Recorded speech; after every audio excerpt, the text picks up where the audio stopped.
حیا ٹاک کے معزز سامعین السلام علیکم۔ آپ سن رہے حجاب ناول آمنہ خان کی قلم سے۔ یہ کوئی پاگل لگتا ہے مجھے جو ایسے موٹر سائیکل چلا رہا ہے۔ ہاں یار دیکھو تو صحیح، لگتا ہے اس کو اپنی جان نہیں پیاری، تبھی تو گاڑیوں میں سے ایسے گزر آئے جیسے مرنے کا کوئی خوف ہی نہ ہو۔ مجھے لگتا ہے کوئی ایمرجنسی ہے اس کو، ورنہ کوئی بھی جان بوجھ کے اپنی موت کو ایسے دعوت نہیں دیتا۔ کیا ایمرجنسی ہے یار، ہمارے پاس سے ایسے گزر کے گیا ہے جیسے ایک سیکنڈ نہ لگا ہو۔ آگے گاڑی کے ساتھ لگ کے مرتا مرتا بچا ہے، مر جاتا تو لوگ گاڑی والے کو نہ چھوڑتے، اس کو قصوروار ٹھہرایا جاتا۔ یار بس کیا کہیں، آج کل کی ہماری نوجوان نسل ہوا کے گھوڑے پہ سوار رہتی ہے۔ ہم دعا ہی کر سکتے ہیں بھائی۔ وہ ایسے جا رہا تھا جیسے بائک کو اڑا کے اس کے پاس پہنچا لے گا، بس وہ کسی طرح پنڈی کی ان سڑکوں تک پہنچ جائے جہاں اس کی محبوبہ زندگی اور موت کے بیچ جھول رہی ہے۔ وہ جس کے پاس سے بھی گزرتا ہر کوئی اس پہ تبصرہ کرتا، عورتیں ہاتھ اٹھا لیتی، ہر کوئی اس پہ بات شروع کرتا اور ساری نوجوان نسل کو سمیٹ کے موٹر سائیکل پہ ختم کرتا۔ مانسہرہ سے پنڈی تک کے سفر میں 2 گھنٹے لگتے تھے، وہ یہ 2 گھنٹے 2 منٹوں میں طے کرنا چاہتا تھا۔ محبت میں مرنے والے کو کہاں جینے کی طلب ہوتی ہے۔ ڈاکٹر صاحب سرمینا کے چہرے کا رنگ بدل رہا ہے، یہ دیکھیں اس کی رنگت میں فرق آ رہا ہے۔ سلطان نے بہن کی طرف دیکھتے ہوئے ڈاکٹر کو کہا، جو ان کے پاس کھڑا ڈاکٹر جدون کے کیے ہوئے ٹیسٹ کو دیکھ رہا تھا۔ اس کی اس بات پہ سب اس کے پاس آئے، اس کو دیکھنے لگے۔ ہاں ہاں، زرمینا گل کے چہرے کا رنگ بدل رہا ہے۔ اماں نے اس کو دیکھتے ہوئے خوشی سے اونچا اونچا کہا، دیکھ رہے زرمینا ہوش میں آ رہی ہے، میری بیٹی ٹھیک ہو رہی ہے۔ زرمینا گل، ابراہیم صاحب اس کے قریب آئے، اس کے ہاتھ پہ اپنا ہاتھ رکھا۔ عام حالات میں وہ ایسا کبھی نہ کرتے۔ جب سے زرمینا بیمار ہوئی تھی وہ ایک باپ بن گئے تھے، صرف ایک باپ۔ اس کے علاوہ ان کو کچھ بھی یاد نہیں تھا۔ وہ اپنی بیٹی کے پاس بیٹھ کے روتے تھے، اس کا ہاتھ چومتے تھے، اس کے ماتھے پہ پیار کرتے تھے، اس کے سر پہ پڑے دوپٹے کو گھنٹوں دیکھتے رہتے، پھر افسوس کرتے انہوں نے اپنی بیٹی کو پہلے ایسے کیوں نہیں دیکھا، اس کے سر پہ پڑے دوپٹے کو کیوں نہیں دیکھا۔ کتنی پیاری لگتی ہے وہ چادر میں، کتنی معصوم لگتی ہے وہ ایسے چادر کیے ہوئے۔ آپ ہٹیں پیچھے، ڈاکٹر نے ان کو نرمی سے کہا اور پھر خود اس کو دیکھنے لگا۔ ڈاکٹر صاحب ہماری بیٹی ہوش میں آ رہی ہے نا؟ ابراہیم صاحب نے اس کو دیکھتے ہوئے کہا، جو چہرے کے بدلتے تاثر لیے آنکھیں بند کے دنیا سے بے خبر سکون کی نیند سو رہی تھی۔ آپ پلیز کچھ وقت باہر انتظار کریں، ہم ان کے ٹیسٹ کر لیں پھر آپ کو بتائیں گے۔ ڈاکٹر نے آرام سے ان کو جانے کا کہا اور خود وہاں کھڑی نرس کی طرف متوجہ ہوا، اس کو کچھ کہنے لگا۔ ملکہ، یہ تو راول پنڈی تھا، صرف راول پنڈی۔ اگر تم چاند پہ بھی جاتی نا تو تمہارا وجدان وہاں پہ بھی پہنچ جاتا۔ وہ ان سڑکوں کو دیکھنے لگا جہاں سے بھی وہ گزری تھی، جہاں کی ہوا میں اس نے سانس لی تھی۔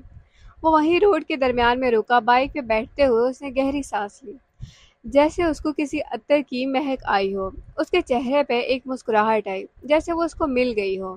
اس نے بائک پہ بیٹھے ہی آنکھیں بند کی، اس کا مسکراتا چہرہ اس کے سامنے آیا، جیسے وہ بہت خوش ہوا، جیسے اس کا ہجر ختم ہوا ہو، جیسے مانسہرہ سے پنڈی اس کو اپنی منزل ملی ہو۔ وہ اس کو شکریہ ادا کر رہی تھی، اظہار محبت اپنی مسکراہٹ سے کر رہی تھی۔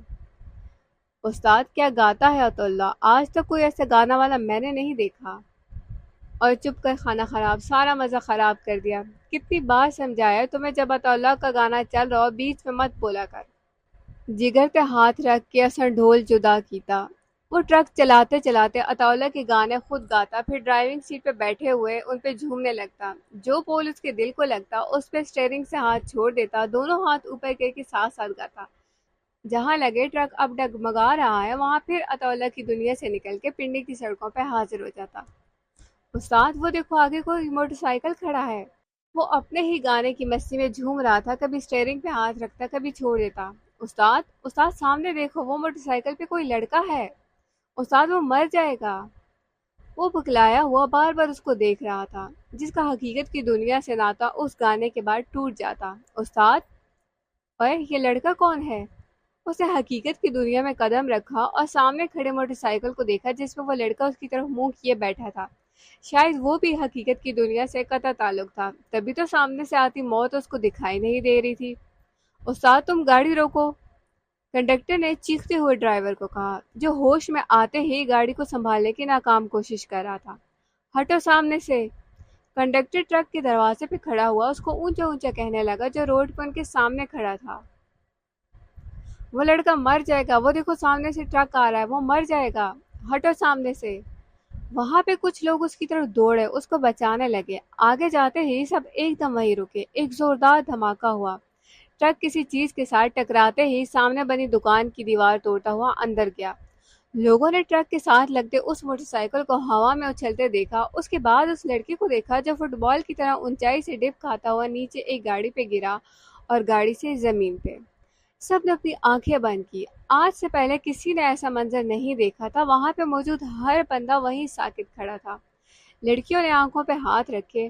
موٹر سائیکل ڈپ کھاتا ہوا ایسے گرا جیسے ایک ایک پرزہ الگ ہوا ہو۔ اس لڑکے کو دیکھتے ہی سب اس کے پاس آئے، اس کا خون میں پڑا وجود اوپر کرنے لگے، اس کے منہ کے آگے انگلیاں رکھنے لگے جیسے اس کی چلتی سانس دیکھ رہے ہوں۔ کوئی اس کے دل پہ ہاتھ رکھ کے اس کی دھڑکن دیکھنے لگا، کسی نے اس کی کلائی پکڑی۔ وہاں پہ موجود ہر شخص اس پہ کلمہ پڑھنے لگا، اس کی حالت دیکھ کے استغفار کرنے لگا۔ اب خدا جانے وہ مر گیا تھا یا زندگی کی آخری چند سانسیں لے رہا تھا۔ یہ تو مر گیا ہے، ایک شخص نے اس کو دیکھتے ہوئے اونچی آواز میں بولا۔ نہیں نہیں، مرا ہوا نہیں ہے، دیکھو سانسیں چل رہی ہیں، خون بہت چل رہا ہے۔ اگر نہیں بھی مرا تو کچھ وقت میں مر جائے گا، باتوں سے اچھا ہے جلدی اٹھاؤ، اس کو پاس کے کسی ہسپتال میں لے چلتے ہیں۔ یار پاس تو اس وقت سیمنٹ ہی ہے، ادھر ہی لے چلتے ہیں۔ ہاں ہاں چلو ادھر ہی لے چلتے ہیں، اس کے جیب سے موبائل نکالو، گھر والوں کو بھی اطلاع دو۔ یار مجھ سے تو اس لڑکی کی حالت نہیں دیکھی جا رہی۔ حالت تو کسی سے بھی نہیں دیکھی جا رہی، ہمیں لے کے جانا تو ہے نا اس کو۔ ہٹو مڑا، سب پیچھے ہو جاؤ، اس کو ہم خود لے کے جائے گا، اس کے ماں باپ کا مجرم ہم ہے، سب ہٹ جاؤ۔ استاد کیا کر رہے ہیں، پھنس جائیں گے ہم دونوں، نکلو یہاں سے۔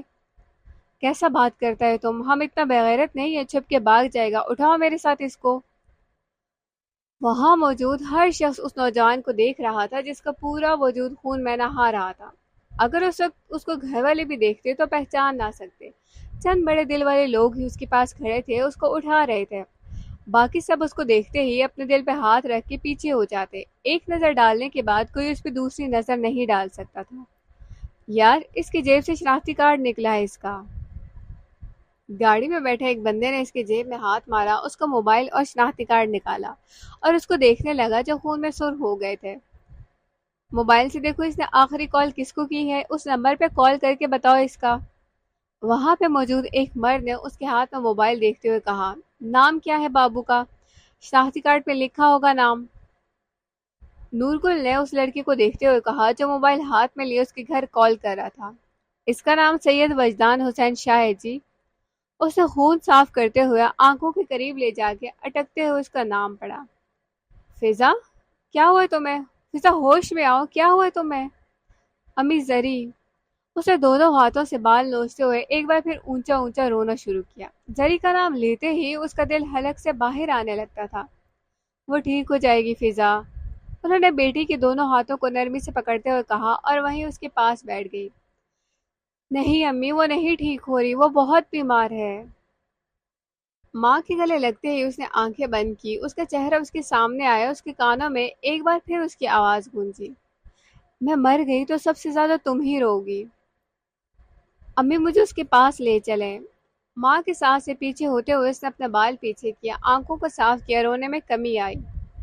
لے جاؤں گی فضا، تمہارے بابا کل بھی کہہ رہے تھے سرمینا کو دیکھنے جائیں گے، بہت ہی پیاری بچی ہے وہ، جتنا تمہارا دل خفا اتنا ہمارا بھی تو ہے نا، بس تم تیار ہو جاؤ، ہم کل ہی اس کو دیکھنے جائیں گے۔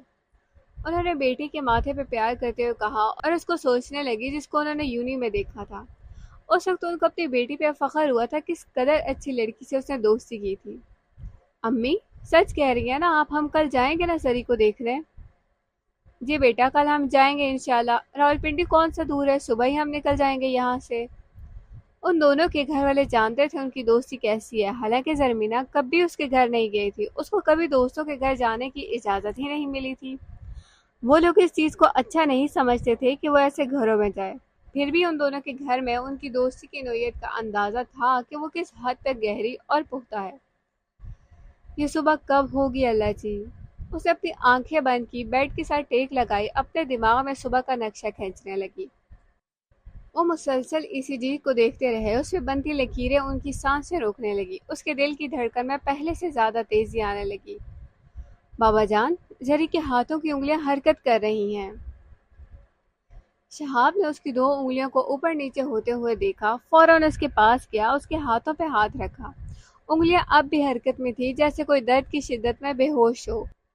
درد کی شدت اتنی سخت ہو کہ بس انگلیاں ہی حرکت کر رہی ہوں۔ بابا جانیے دیکھے نا۔ اس نے خوشی سے پاس کھڑے باپ کو دیکھا، پھر سے اس کا ہاتھ اٹھایا، اپنے ہاتھ میں لیا۔ اب بھی انگلیاں آہستہ ہی سہی مگر حرکت میں تھی۔ زری؟ سلطان اس کے پاس کھڑا ہوا، اس کے ماتھے پہ ہاتھ رکھا، جیسے وہ اب اٹھ کے بیٹھ جائے گی، اس سے بات کرے گی۔ سلطان تم جاؤ، جلدی سے ڈاکٹر صاحب کو بلا کے لاؤ۔ ابراہیم صاحب نے کانپتے ہونٹوں کے ساتھ بیٹے کو باہر بھیجا، اس کے پاس کھڑے ہوئے نم آنکھوں سے اس کو دیکھتے رہے، وہ جو مرنے کے لیے دوبارہ اٹھ رہی تھی۔ ڈاکٹر فاروقی کدھر ہوں گے؟ وہ باہر گیا، باہر کھڑی ایک نرس سے پوچھنے لگا جو ہاتھ میں کچھ دوائیاں لیے جا رہی تھی۔ اب یہاں سے لیفٹ ہو جائیں، پھر 2 روم چھوڑ کے سیدھے ہاتھ پہ مڑ جائیں، وہاں ان کا… ہٹو ہٹو سامنے سے، ہٹو، جلدی ڈاکٹر کو بلاؤ، اس لڑکے کو کسی طرح بچا لو۔ وہ دونوں وہیں کھڑے تھے کہ لوگوں کا ہجوم اندر آیا۔ ایک پٹھان زور زور سے چلانے لگا، لوگوں کو پیچھے ہونے کا کہنے لگا۔ سب لوگ اسٹریچر کے ارد گرد جمع ہوئے، جیسے کوئی شدید زخمی ہو، مرنے کے قریب ہو۔ کچھ ہی دیر میں ہسپتال کا عملہ وہاں جمع ہونے لگا۔ اس لڑکے کو ایک نظر دیکھ کے سب پیچھے ہونے لگے، جیسے ان سے اس کی یہ حالت دیکھی نہ جا رہی ہو، جیسے انہوں نے آج سے پہلے کبھی کسی کی ایسی حالت نہ دیکھی ہو۔ اس کے منہ کو کچھ حصہ بچا ہوا تھا، جیسے کوئی غور کرے تو پہچان لے وہ کون ہے۔ ہٹو نہ مڑا۔ وہاں کھڑے ہر شخص کی یہی کوشش تھی کہ وہ اس لڑکے کو ایک بار دیکھ لیں۔ اتنے شور میں، اتنے ہجوم میں کون ہے جو آیا ہے؟ سب ایک نظر اس کو دیکھتے، پھر استغفار کہہ کے پیچھے ہو جاتے۔ کون ہے یہ؟ اسے پاس کھڑی نرس کو دیکھا، پھر وہاں گیا جہاں اسٹریچر پہ پڑا لڑکا لوگوں کے ہجوم کے اندر کہیں گم تھا۔ اس کے پاس گیا، جیسے اس کا دل اس کو کھینچ کے اس کے پاس لے جا رہا ہو۔ وہ لوگوں کو آرام سے پیچھے کرتا کرتا آگے جانے لگا۔ وہ اس کے پاس پہنچا، اس کے جسم کو ایک نظر دیکھا جہاں جگہ جگہ سے کپڑے پھٹے تھے۔ ان کپڑوں کے پھٹنے سے اس کا جسم نظر آنے لگا۔ اس کا سفید رنگ کا کرتا بالکل لال تھا۔ پھر اس کی نظر اس کے بازوؤں پہ پڑی، جو ایسے پڑے تھے جیسے کسی کی مردہ لاش۔ اس کے جسم کی حالت دیکھنے کے بعد اس کی نظر اس کے چہرے پہ جاتے جاتے رکی۔ اس کا سارا وجود خون میں نہا رہا تھا، ایسے لگ رہا تھا جیسے گوشت کے ٹکڑے جگہ جگہ پڑے ہوں۔ سلطان! رقیہ بیگم نے دور سے اس ہجوم میں اپنے بیٹے کو کھڑے دیکھا۔ ان کو لگا جیسے ان کا دل کسی نے اندر سے چیر دیا ہو، جیسے ان کی زرمینہ گل مر گئی ہو، لوگ اس کو دیکھ رہے ہو، اس کی جوانی کی موت پہ ترس کھا رہے ہوں۔ ہاتھ میں سفید چادر پکڑے وہ ہسپتال کے دروازے سے اندر آئی۔ ان کو اپنی بیٹی کی وصیت یاد تھی۔ اماں، میں مر گئی تو میری میت پہ یہ سفید چادر ڈالنا۔ وہ پنڈی آنے سے پہلے گھر گئی، اس چادر کو ہاتھ میں پکڑے گھنٹوں روتی رہی، وہ چادر جو اس کے وجدان نے اس کو تحفے میں دی تھی۔ وہ اس چادر کو ہر وقت اپنے ساتھ رکھتی، کب ان کی بیٹی کو ہوش آئے اور وہ اس کو یہ چادر اڑا دے۔ کیا ہوا سلطان؟ کون ہے یہ؟ انہوں نے پاس آتے ہی پہلی نظر اپنے بیٹے پہ ڈالی، ان کی ٹانگیں کانپنے لگی، ان کو لگا سامنے ان کی زرمینہ گل پڑی ہے۔ وہ اس کو ایک نظر بھی نہیں دیکھنا چاہتی تھی، وہ ماں تھی، کیسے دیکھ سکتی تھی؟ اما آپ یہاں کیوں آئی ہیں؟ چلے چلتے ہیں یہاں سے۔ وہ وہیں کھڑے اس نے ماں کو اپنے دل سے لگایا، ان کو وہاں سے لے جانے لگا۔ وہ نہیں چاہتا تھا اس کی ماں اس لڑکی کی ایسی حالت دیکھے جس کو وہ خود نہیں دیکھ پایا۔ کون ہے یہ سلطان؟ وہ تھوڑا سا آگے ہوئی، اسٹریچر کے پاس پہنچی، جیسے وہ اس اسٹریچر پر پڑے شخص کو دیکھنا چاہتی ہو۔ ان کا دل ان کو مجبور کر رہا تھا، اس کو دیکھنے پہ اکسا رہا تھا۔ اماں چلے نا۔ اسے ماں کو بازو سے پکڑا، جو اس لڑکے کو ایسے دیکھنے لگی جیسے اس کے ساتھ ان کا کوئی بہت گہرا تعلق ہو، جیسے وہ اس لڑکے کو برسوں سے جانتی ہو۔ باقی لوگوں کی طرح وہ خوفزدہ ہو کے پیچھے نہیں ہوئی، اس کو ایک ماں کی نظر سے دیکھنے لگی۔ آنکھوں میں آنسو لیے انہوں نے پیار سے اس کو خون میں لت پت وجود پہ ہاتھ رکھا، اپنا ہاتھ اس کے جسم پہ پھیرنے لگے، جیسے کوئی ماں اپنی اولاد سے لاڈ کر رہی ہو، اپنے بیٹے کو پیار سے دیکھ رہی ہو۔ اماں! سلطان نے ماں کو دیکھتے ہوئے پھر ان کا ہاتھ پکڑا، ان کو پیچھے کرنے لگا۔ ماں کو پیچھے کرتے ہی اس کی نظر اس لڑکے کے چہرے پہ پڑی جس کو اس نے کہیں دیکھا ہوا تھا۔ اس نے ایک بار پھر اس کو دیکھا، اس کی آنکھوں کے سامنے وہ منظر گھوما۔ یہ میرے سر ہیں وجدان شاہ۔ اس نے بہن کو پہلی دفعہ کسی غیر مرد کے ساتھ سڑک پہ دیکھا تھا، وہ اس مرد کو کیسے بھول سکتا تھا؟ وجدان شاہ؟ اس کو دیکھتے ہی اس کے منہ سے بے اختیار اس کا نام نکلا۔ کیا کہا تم نے؟ ماں نے اس کی طرف دیکھا، ان کو لگا جیسے انہوں نے کچھ غلط سنا، ان کے بیٹے نے کچھ اور کہا ہو، ان کے کانوں میں وجدان شاہ گونجا ہو۔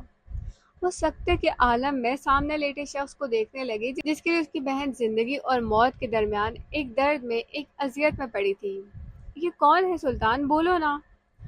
انہوں نے اس کے بازوؤں کو پکڑ کے ہلایا۔ وہ ہلکا سا ان کی طرف مڑا۔ اماں؟ ماں کے غور سے دیکھتے ہوئے اس نے پھر سے اس لڑکی کی طرف دیکھا۔ اماں، یہ وجدان شاہ ہے۔ آنکھوں میں نمی لیے اس نے ماں کو بس اتنا ہی کہا۔ وہ ایک قدم پیچھے ہوئی، جیسے ابھی زمین پہ گر جائے گی۔ ان کی بیٹی کی محبت ان کے سامنے تھی، وہ محبت جس کے لیے اس نے موت کو گلے لگایا تھا۔ وجدان؟ انہوں نے بیٹے کی طرف دیکھا۔ آنسو سیلاب کی صورت ان کی آنکھوں سے چھلکنے لگے۔ ایک بار پھر وہ آگے ہوئی، سامنے پڑے لڑکی کو دیکھنے لگی۔ اب کی بار اس وجود میں ان کو زرمینہ کا عکس دکھائی دینے لگا۔ انہوں نے اس کو مکمل نظر بھر کے دیکھا، اپنے بازو پہ پڑی سفید چادر کو کھولا، پھر اس کو دیکھا اور آرام سے اس کا وجود اس سفید چادر میں لپیٹ دیا۔ چادر ڈالتے ہی ان کو لگا جیسے اس جان کے وجود میں کچھ سنسنی سی آئی ہے۔ اس وجود نے تھوڑی سی حرکت کی ہے۔ وہ آگے ہوئی، اس کے ماتھے پہ ہاتھ رکھا جیسے وہ زرمینہ گل کے ماتھے پہ ہاتھ رکھتی تھی۔ ٹھیک ہو جاؤ میری زرمینہ گل کے وجدان شاہ، میری زرمینہ گل کے لیے تھوڑا سا اور جی لو۔ اس نے ویسے ہی اس کے ماتھے پہ ہاتھ رکھتے ہوئے کہا۔ اس کے ماتھے پہ پیار کیا، اس کا خون ان کے ہونٹوں کے ساتھ لگا۔ وہاں پہ لوگوں کا شور کم ہوا، سب کو لگا اس کی ماں اس کے سامنے کھڑی ہے۔ ابراہیم صاحب، ایسی کنڈیشن میں اکثر پیشنٹ اپنے ہاتھ یا انگلی کو ہلاتے رہتے ہیں۔ آپ دعا کریں کہ یہ ہوش میں آ جائے۔ ان کا ہوش میں آنا بہت ضروری ہے، ورنہ بہت مشکل ہے کہ ہم ان کو بچا سکیں۔ کچھ ٹیسٹ رپورٹس ہمیں ملے ہیں، ان کی کنڈیشن بہت سیریس ہے۔ میں آپ سے کچھ نہیں چھپاؤں گا، اگر یہ ایک دن مزید اسی حالت میں رہتی ہیں تو ہم ان کو بچا نہیں سکیں گے۔ ان کی کڈنی بالکل فیلڈ ہے۔ اب ایسا ہے کہ وہ کڈنی کے ساتھ ان کی پوری باڈی کو ڈسٹرب کر رہی ہے، اور اگر دونوں کڈنی ضائع ہو گئی تو پھر ہم کچھ نہیں کر سکیں گے۔ اس کے کمرے کے باہر کھڑے ڈاکٹر فاروقی ان تینوں باپ بیٹوں کو ایک ایک بات تفصیل سے بتا رہے تھے، ان کے زخمی دل کو مزید زخمی کر رہے تھے۔ زرمینہ گل، تمہیں پتہ ہے تمہیں لینے کون آیا ہے؟ اماں اس کے پاس آئی، اس کے پاس جھکتے ہوئے نیچے ہوئے، اپنا منہ اس کے کان کے ساتھ لگایا جیسے سرگوشی میں اس کو کچھ بتا رہی ہو، جیسے کوئی سہیلی اپنی سہیلی کے کان میں اس سے بات کر رہی ہو، ساتھ مسکرا رہی ہو۔ زرمینہ، تمہارا وجدان تمہیں لینے آیا ہے۔ اب کی بار ان کی مسکراہٹ میں کمی آئی، ان کی آواز میں ایک درد، ایک تکلیف آئی، جیسے وہ اس لڑکے کے آنے کا منظر اپنی آنکھوں میں لائی ہوں۔ اس منظر نے ان کا سارا وجود دکھی کر دیا ہو۔ زری، آج انہوں نے پہلی دفعہ تمہارا وجدان کہا تھا۔ ان کو لگا جیسے اس کے جسم میں حرکت ہوئی ہو، جیسے چادر ڈالتے اس لڑکے کے جسم میں ہوئی تھی۔ انہوں نے سامنے لگی EDC کو دیکھا، وہاں لکیروں میں تیزی آئی۔ ان کا دل زور زور سے دھڑکنے لگا۔ ان کو لگا وہ مزید وجدان کا نام لے گی تو ان کی بیٹی شاید تب تاریک سے نکل کے صبح کے اجلے میں آ جائے۔ زرمینہ، اٹھ جاؤ میری بیٹی، وجدان تمہارا انتظار کر رہا ہے۔ ایک بار پھر اس کا عکس ان کے سامنے گھوما، جو خون میں نہا رہا تھا۔ وہ سامنے پڑی بیٹی کو بھول گئی، وہ روتے روتے بولنے لگی۔ اٹھ جاؤ زرمینہ گل، تمہارا وجدان سرخ جوڑے میں آیا ہے۔ آنکھیں بند کیے، آنسوؤں کا سیلاب لیے وہ کہتی چلی گئی۔ وہ بھی ایک ماں تھی، ان کے سامنے کسی کا جوان بیٹا خون میں لت پت پڑا تھا، اور وہ جوان بیٹا ان کی بیٹی کا محبوب تھا، ان کی بیٹی کی زندگی تھا۔ زرمینہ گل، تمہارا وجدان آنکھیں بند کیے خون میں نہاتے ہوئے آیا ہے تمہیں لینے۔ وہ دونوں ہاتھ چہرے پہ رکھے بولتی چلی جا رہی تھی۔ وہ منظر ان کے سامنے سے نہیں ہٹ رہا تھا، وہ اسی منظر کی تفسیر بیان کر رہی تھی جو کچھ وقت پہلے ان کی آنکھوں نے دیکھا تھا۔ وہ آنکھیں بند کیے بیٹھی ہی تھی کہ ان کو ایک زوردار چیخ کی آواز سنائی دی۔ آنکھیں کھولتے ہی انہوں نے سامنے بیٹھی بیٹی کو دیکھا، جو چہرے پہ خوف لیے کامتے جسم کے ساتھ ان کے سامنے بیٹھی تھی، جیسے وہ پسینے میں نہائی ہو۔ زرمینہ، میری بچی۔ انہوں نے اس کو دیکھتے ہی چومنا شروع کیا، اس کے پسینے سے بھرا منہ صاف کرنے لگی۔ اس نے اپنی ماں کا بازو پکڑا، خوف سے ان کی طرف دیکھا اور کانپنے لگی، جیسے وہ اپنی ماں سے پوچھنا چاہتی ہو اس کا وجدان زندہ تو ہے نا؟ اماں! ماں کے گلے لگتے ہی اس نے اونچا اونچا رونا شروع کیا۔ اتنے دنوں کا ضبط ٹوٹنے لگا، وہ ماں کے سینے سے لگے ہوئے چیخ چیخ کے رونے لگی۔ اماں، میرا وہ روتے روتے بس اتنا ہی بولی۔ اس کا باپ اور بھائی اس کے سامنے کھڑے تھے۔ وہ بولنا چاہتی تھی، میرا وجدان کہاں ہے، کدھر ہے، کیا ہوا ہے اس کو، مگر ان رشتوں نے اس کی آواز کا دم گھونٹ دیا۔ وہ مزید کچھ نہ بول پائی۔ زرمینہ گل کیسی ہو؟ ابراہیم صاحب جلدی جلدی آگے آئے۔ اتنے دنوں کے بعد انہوں نے اپنی بیٹی کی آنکھیں کھلی دیکھی تھی۔ اتنے دنوں کے بعد ایک مردہ جسم میں جان آئی تھی۔ باپ کے آتے ہی اس نے اپنا دوپٹہ ٹھیک کیا، تھوڑا سا اور اوپر ہو کے بیٹھی۔ اس کو اندازہ نہیں تھا اس کا باپ ابراہیم خان سواتی نہیں رہا، صرف اور صرف اس کا باپ بن گیا۔ وہ باپ جو اپنی بیٹی کے سر سے آنچل گرنے پہ غصے میں اپنا رخ دوسری طرف نہیں موڑ دیتا۔ میں ٹھیک ہوں بابا جان۔ چہرے پہ درد کی شدت لیے بس اتنا ہی کہا اور پھر پیچھے ہو گئی، جیسے اس کے اندر درد ہی درد ہو، اس کے جسم میں خون کی جگہ درد نے لے لی ہو۔ زرمینہ گل کیا ہوا ہے تمہیں؟ ابراہیم صاحب اس کے قریب آئے، اس کو اپنی باہوں میں لیا، اس کا ماتھا چوما، وہ درد کی شدت لیے اپنے باپ کو دیکھنے لگی۔ کیا یہ اسی کا باپ ہے جو آج اس کو اپنے دل سے لگا رہا ہے، اس کا ماتھا چوم رہا ہے؟ ایسا پہلے تو کبھی نہیں ہوا۔ وہ تو کبھی ڈر کے مارے باپ کے پاس بیٹھی بھی نہیں، شاید اس کے باپ نے کبھی نظر بھر کے اس کو دیکھا بھی نہیں تھا، تو آج کیا باپ کو محبت جتانے کے لیے کسی بڑے سانے کا انتظار کرنا پڑتا ہے؟ کیا ایک بیٹی کو وہ محبت حاصل کرنے کے لیے بستر مرگ تک پہنچنا پڑتا ہے؟ کیا ان دونوں صورتوں کے علاوہ ایک باپ اپنی بیٹی سے محبت نہیں کر سکتا، اپنی بیٹی کو سینے سے نہیں لگا سکتا؟ اور بیٹی بھی کوئی عام بیٹی نہیں جو اپنے باپ کی عزت کو خاک میں ملا دے۔ وہ تو ایسی بیٹی تھی جو اپنے باپ کی عزت کو اپنی چادر کی صورت میں کندھے پہ ڈالتی تھی، باپ کے سامنے نہ ہوتے ہوئے بھی باہر کی دنیا میں کبھی نقاب نہیں اتارتی تھی، کسی مرد کو منہ نہیں لگاتی تھی۔ کیا ایک باپ اس بیٹی سے محبت نہیں کر سکتا، اس بیٹی سے جو اس کی عزت کی خاطر اپنی محبت کو دل میں دفن کر کے خود دفن ہونے کی تیاری کرتی ہے؟ کہ اس بیٹی کو بھی محبت کا کوئی حق نہیں ہے؟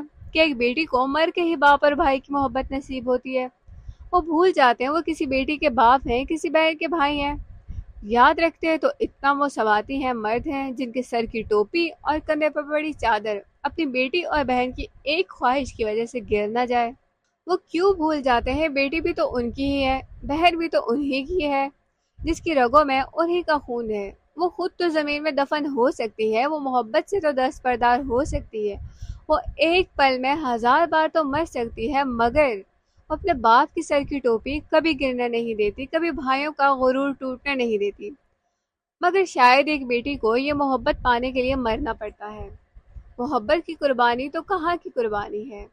یہ قربانی بس وہی سمجھتے ہیں جو برباد کر دیتے ہیں خود کو، اپنے دل کی دنیا کو، جو بھول جاتے ہیں کبھی وہ بھی کھلکھلا کے ہنستے تھے، کبھی وہ بھی تو مسکراتے تھے، مگر دینی پڑتی ہے ایک بیٹی کو مسکراہٹ کی قربانی، اپنی محبت کی قربانی۔ جی فرمایا، میں وجدان کا والد بات کر رہا ہوں، کون ہے آپ؟ اور میرے بیٹے کا موبائل آپ کے پاس کیسے؟ میں سی ایم ایچ سے بات کر رہا ہوں، آپ کے بیٹی کا ایکسیڈنٹ ہوا ہے، وہ پنڈی میں ہے، بے ہوش ہے، آپ جلد از جلد پہنچے یہاں۔ کیا؟ وجدان کا ایکسیڈنٹ کیسے ہوا؟ میرا بیٹا ٹھیک تو ہے نا؟ ایک باپ کو اس کے جوان بیٹے کی موت کی خبر دی جا رہی تھی، وہ بیٹا جو ان کا اکلوتا سہارا تھا، جو اپنی 5 بہنوں کے سر کی اکلوتی چادر تھا۔ وہ کانپتے کانپتے وہیں زمین پہ بیٹھے، جیسے اب وہ کبھی اٹھ نہیں سکیں گے، کبھی بول نہیں سکیں گے۔ کیا ہوا ابو جی؟ باپ کو دیکھتے ہی فاطمہ بھاگتی بھاگتی باپ کے پاس آئی، ان کے پاس وہیں زمین پہ بیٹھ گئی، جو موبائل کان کے ساتھ لگائے کچھ سن رہے تھے، مگر ان کی سمجھ میں کچھ نہیں آ رہا تھا دوسری طرح والا انسان کیا کہہ رہا ہے۔ کون ہے ابو؟ کس کی کال ہے؟ اس نے باپ کے ہاتھ سے موبائل لیا، اسکرین پہ چمکتا نمبر اس کے بھائی کا تھا۔ اس نے موبائل کان کے ساتھ لگایا۔ وجی، وجی کیا ہوا ہے تمہیں؟ بہن، میں ہسپتال سے بول رہا ہوں، وجدان شاہ کا بری طرح ایکسیڈنٹ ہوا، آپ لوگ راولپنڈی تشریف لے آئے۔